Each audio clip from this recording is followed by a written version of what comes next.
Chers amis, c'est All India Radio Delhi. Vous êtes à l'écoute du service français de All India Radio. Aujourd'hui, nous sommes le 4 décembre 2020. Voici maintenant le bulletin d'information d'aujourd'hui présenté par Soumya Taneja. Tout d'abord, les grands titres.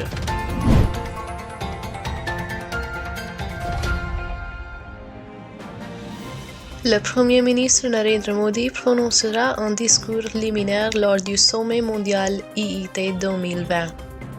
Le chef de l'ONU a déclaré que les retombées du Covid-19 pour les décennies est à venir. L'Inde et les États-Unis signent un protocole d'accord sur la coopération en matière de propriété intellectuelle. New Delhi affirme que l'Inde et la Chine continuent de maintenir la communication pour assurer un désengagement complet le long de la ligne de contrôle réel.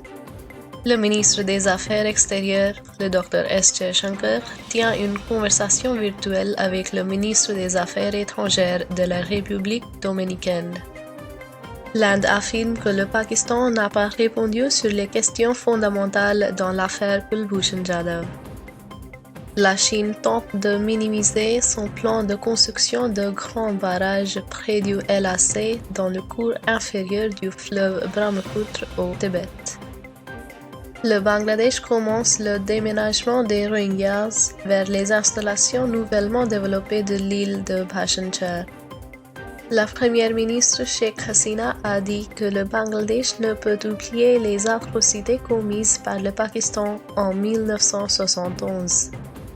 L'Égypte libère des activistes des droits de l'homme suivant la pression mondiale.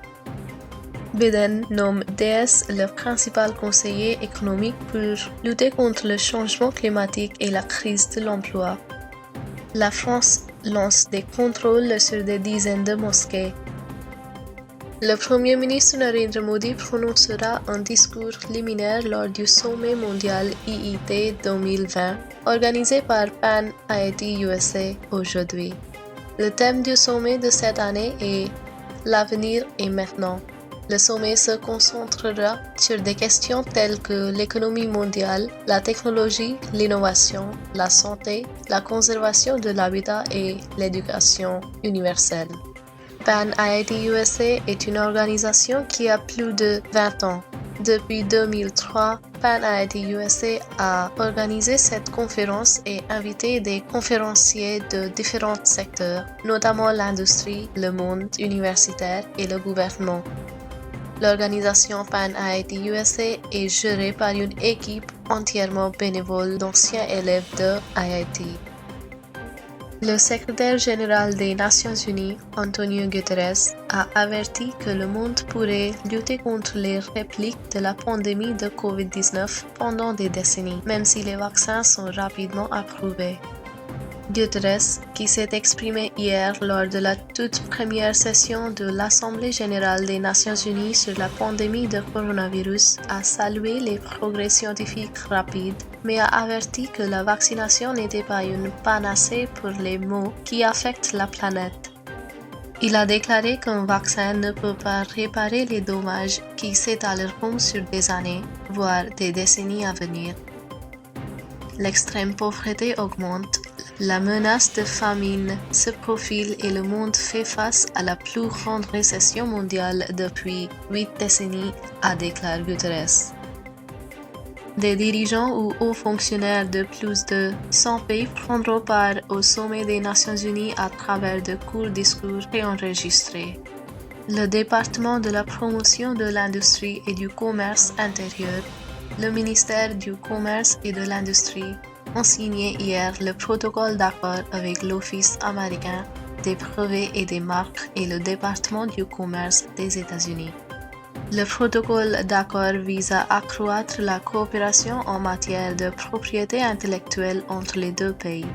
Il facilitera l'échange et la diffusion des meilleures pratiques, expériences et connaissances en matière de propriété intellectuelle parmi le public, l'industrie et les universités, les organismes de recherche et développement et les petites et moyennes entreprises.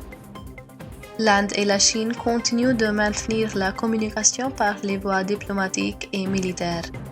En réponse à une question médiatique, le porte-parole du ministère des Affaires extérieures, Anurag Srivastava, a déclaré que les deux parties ont convenu de tenir une autre série de réunions des commandants supérieurs au moment opportun. Il a pour objectif d'assurer un désengagement complet dans tous les points de friction le long de l'ALC dans le secteur occidental et le rétablissement complet de la paix et de la tranquillité.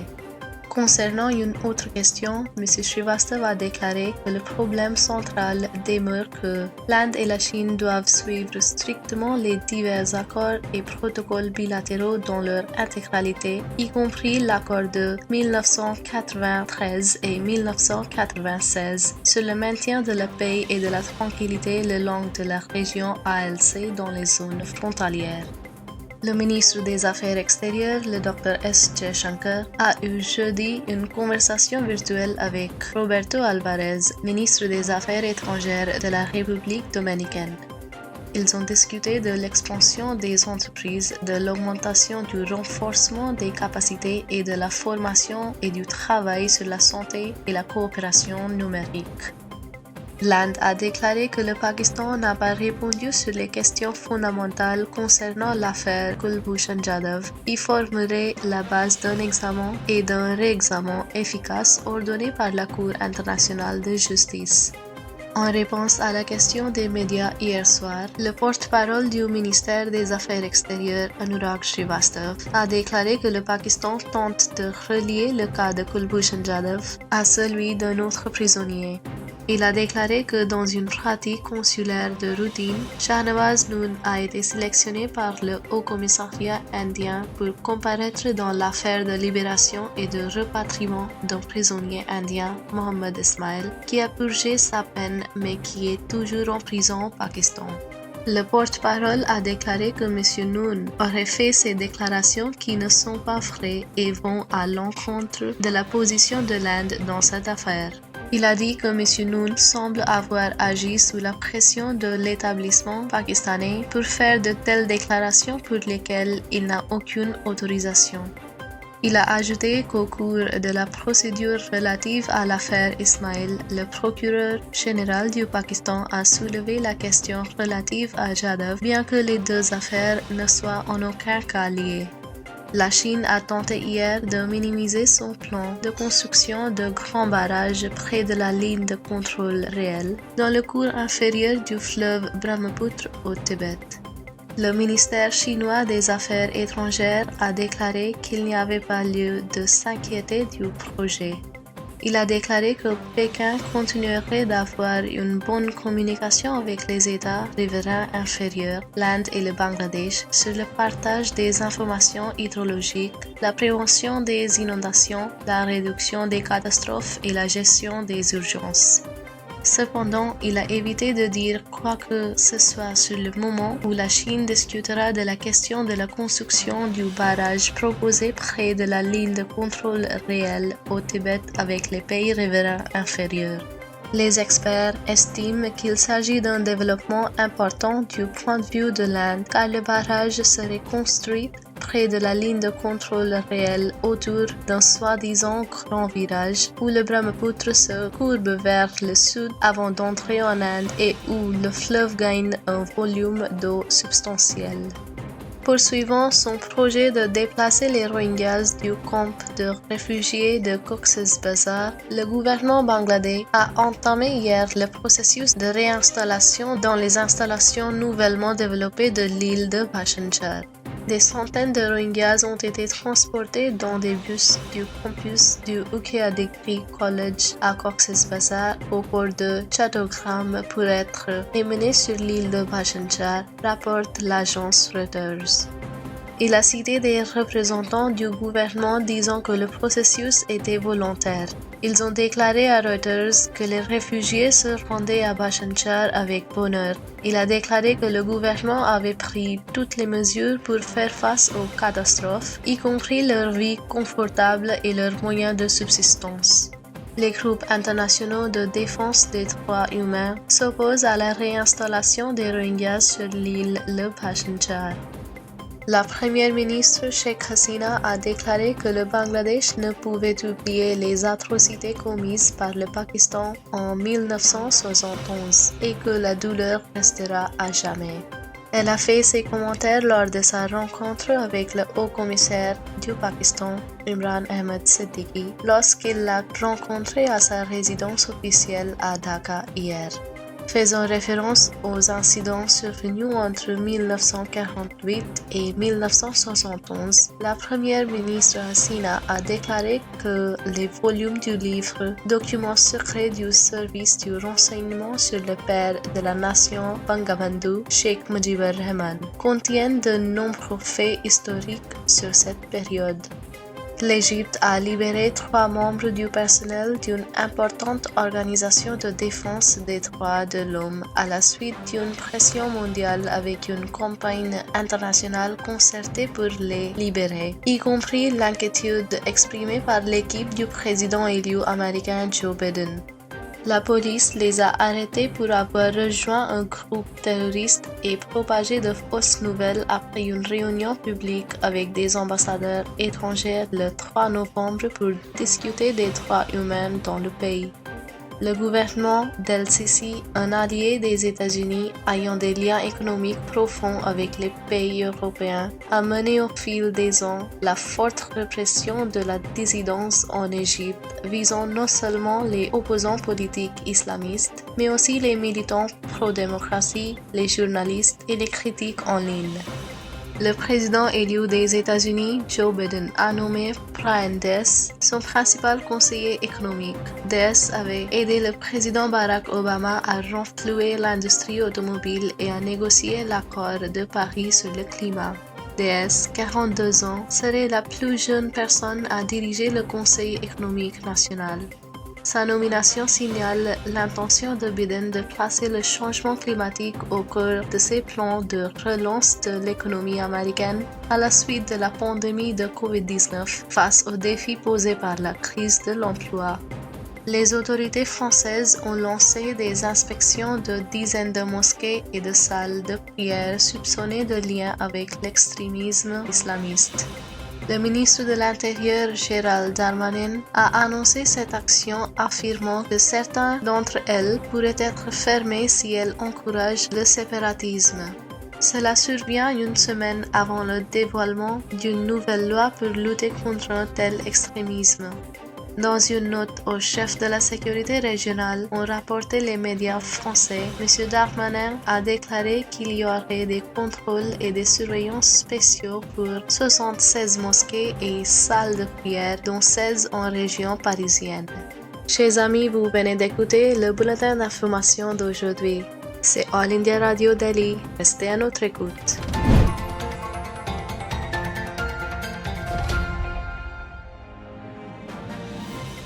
Chers amis, c'est All India Radio Delhi. Vous êtes à l'écoute du service français de All India Radio. Voici maintenant le commentaire d'actualité portant sur la reprise économique en cours après le confinement. Avec des collections de la taxe sur les produits et services dépassant 1 000 milliards de roupies pour le 2e mois consécutif en novembre, accompagnées d'une série de nouvelles positives allant de meilleures ventes de voitures particulières, chargement de frais ferroviaires, l'indice des directeurs d'achat, de la fabrication à la hausse des services, tout signale indéniablement les pousses d'un redressement économique. Fait intéressant, la baisse du dernier taux de croissance trimestrielle du produit intérieur brut de 7,5% au cours du 2e trimestre juillet-septembre 2020-21 par rapport à une chute de près de 24% au premier trimestre, lorsque les effets de confinement étaient défavorables aux activités dans les secteurs réels, a fait naître l'espoir d'une forte reprise dans les trimestres restants. Cela est confirmé par la dernière évaluation du département des affaires économiques du ministère des Finances indiquant que l'économie s'approche fermement d'une reprise en V qui suit le processus de déconfinement soutenu par une série de mesures de relance astucieuses. La croissance de la production a été robuste au deuxième trimestre avec une contraction de 7,5% par rapport à la même période de l'année précédente, rendue possible par la croissance de la production du secteur manufacturier qui a connu le rebond le plus marqué, passant de taux négatif de 39% au premier trimestre à une croissance de 0,6% au deuxième trimestre. Cette bonne reprise était imputable à la satisfaction de la demande refoulée de biens industriels et à la reconstitution des stocks, le secteur manufacturier ayant repris son élan de manière régulière mais sûre. Bien que les revenus bruts de la TPS s'élevaient à près de 1,5 000 milliards de roupies en novembre, à peine 1,4% de plus qu'il y a un an, la reprise des revenus de la TPS en octobre et novembre, après une tendance fluctuante au cours des premiers mois après le confinement le plus strict, l'économie devait forcément durer, pourrait contribuer à réduire le déficit de compensation de la TPS pour les États. En novembre, 8 242 milliards de roupies ont été glanés en tant que cesse, qui est uniquement utilisé pour compenser les États pour la mise en œuvre de la TPS lorsque les États ont consenti à subsumer une série de prélèvements locaux dans la TPS d'État. Plus encourageant, au-delà de la hausse des rendements de la TPS en novembre, les données publiées par le contrôleur général des comptes révèlent qu'après s'être contractés au premier semestre de l'exercice, les recouvrements fiscaux du centre se sont accélérés en octobre. L'amélioration des collections est nettement généralisée, propulsée par une hausse des impôts indirects et des impôts sur le revenu des particuliers. Au niveau agrégé, les collections brutes du centre ont bondi de 17% en octobre de cette année en raison de la hausse des rendements des impôts indirects, les recettes provenant de la TPS centrale, des droits d'accise et des douanes se traduisant toutes par une croissance séduisante, alors que l'activité de consommation a suivi le rythme pendant la saison des fêtes. L'agence de notation Moody's a noté dans sa dernière évaluation que les conditions s'amélioraient pour les entreprises indiennes cette année, alors que l'activité économique s'accélère après le blocage et que les bénéfices augmentent grâce à une reprise généralisée de la demande dans tous les secteurs, soutenant des perspectives stables pour les entreprises indiennes en 2021. Un milieu de taux d'intérêt bas et une grande disponibilité du crédit permettrait aux entreprises dont le bilan est solide de se refinancer et de se développer. Reflétant la résurgence des secteurs réels de l'économie, le ministre de l'Union du Commerce et de l'Industrie, Piyush Goyal, a mis en évidence un scénario optimiste. S'adressant aux membres de la réunion du Conseil de commerce récemment, il a déclaré que l'industrie nationale a gagné en résilience grâce aux chaînes d'approvisionnement mondiales qui se tournent vers l'Inde pour fournir un point d'ancrage à des économies transparentes et plus ouvertes. Pourtant, les économistes mettent en garde contre la faiblesse persistante de la demande globale qui pourrait rendre les impulsions de croissance insoutenables. Par conséquent, il souligne la nécessité de prendre des mesures plus directes et plus spécifiques pour faciliter la dynamique de croissance dans les secteurs à forte intensité d'emploi en situation de stress tels que les voyages, le tourisme et le commerce de détail, afin de garantir que les pertes d'emplois supplémentaires ne se transforment pas en une future baisse de la demande afin de décourager la reprise qui est en cours. Chers amis, c'était le commentaire d'actualité d'aujourd'hui, dont le texte est rédigé en anglais par J. Srinivasan, traduit et présenté par Soumya Taneja. Merci.